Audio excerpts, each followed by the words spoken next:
ఓం గం గణపతే నమః. మాఘపురాణం 4వ అధ్యాయం. కౌత్యుని చరిత్ర.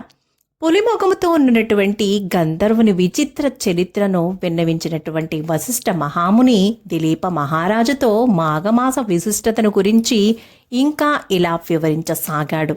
పూర్వము కుత్సుడను పేరుగల సద్బ్రాహ్మణుడుండేవాడు. ఇతడు కర్దమ మహాముని యొక్క కూతురిని వివాహమాడాడు. కాలక్రమేణా వారికొక పుత్రుడు కూడా జన్మించాడు. కుత్సుడు తన కుమారునికి ఐదవ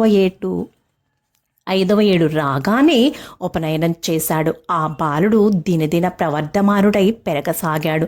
పెద్దలను గౌరవించుట, మర్యాద, మన్నన, విద్యాభ్యాసం పట్ల అమిత శ్రద్ధ, నీతి నియమాలు పాటించుట, దైవభక్తి మున్నగు సుగుణాలను కలిగి దైవ కార్యములను నెరవేర్చుతూ సకల శాస్త్ర పారంగతుడయ్యాడు. కొంతకాలానికి ఆ బ్రాహ్మణునికి యుక్త వయస్సు రానే వచ్చింది.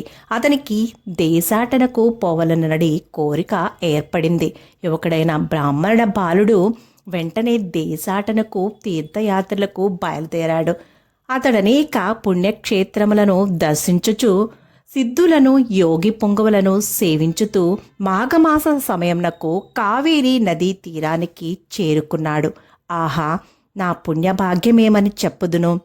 ఈ మాఘమాస కాలంలో నాకు కావేరీ నదీ స్నాన పుణ్యఫలం లభించినది.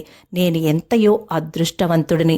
మాఘమాసమంతయు ఇచటనే ఉండి నిత్యం కావేరీ నదీ స్నానం చేస్తూ అధిక పుణ్యఫలమును సంపాదించదను అని మనస్సులో స్థిరపరుచుకొని అచ్చటని ఒక ఆశ్రమంను నిర్మించుకొని నిత్యం కావేరీ నదిలో స్నానం చేయుచు విష్ణు పూజలు చేస్తూ భగవద్భక్తితో కాలము గడపసాగాడు. అలా ఆ విప్ర కుమారుడు 3 సంవత్సరములు అక్కడనే ఉండి మాఘమాస అధిక పుణ్యఫలమును సంపాదించాడు. పిమ్మట సమస్త కోరికలను నెరవేర్చుకొనుటకు అక్కడనే ఉన్న ఒక పర్వతముపై ఘోర తపస్సు చేయసాగాడు. తదేక దీక్షతోనూ అధిక నిష్ఠతోనూ నిర్మల మనస్సుతో ఘోర తపమాచరించుచున్న ఆ విప్ర కుమారునికి అనతి కాలంలోనే ఆ శ్రీమన్నారాయణుడు ప్రత్యక్షమయ్యాడు. వచ్చా, లెమ్ము, నీ భక్తికి మెచ్చితిని.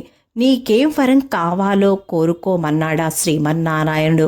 కళ్ళు తెరిచిన ఆ విప్ర కుమారునికి ఎదురుగా అమిత తేజోవంతమైనటువంటి స్వరూపంతో శంఖచక్ర గదాధరుడై కోటి సూర్య ప్రకాశుడై ఆ శ్రీహరి కనిపించాడు.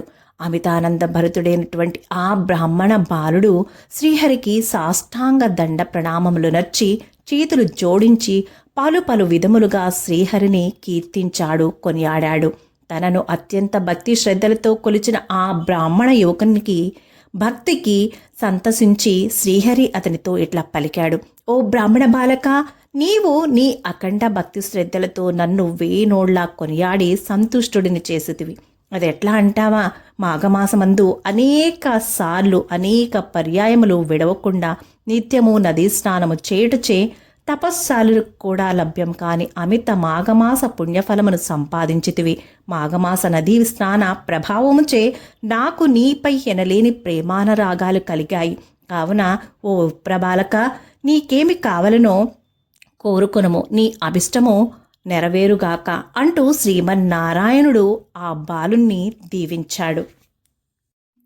సాక్షాత్తు ఆ శ్రీమన్నారాయణుడే ప్రత్యక్షమై పలికిన పలుకులకు విప్రబాలుడెంతో ఆనందంతో ఆశ్చర్యంతో సంతసించి, ప్రభు, సర్వజగద్రక్షక, శ్రీమన్నారాయణ, ఆపద్బాంధవ, అనాథరక్షక, సర్వాంతర్యామి శ్రీహరి, నమోస్తు నమోస్తు. నీ దివ్యమంగళ విగ్రహమును కనినంతనే నా జన్మ తరించినది తండ్రి. నీ దర్శన భాగ్యం తప్ప నాకింకే కోరికలు లేవు.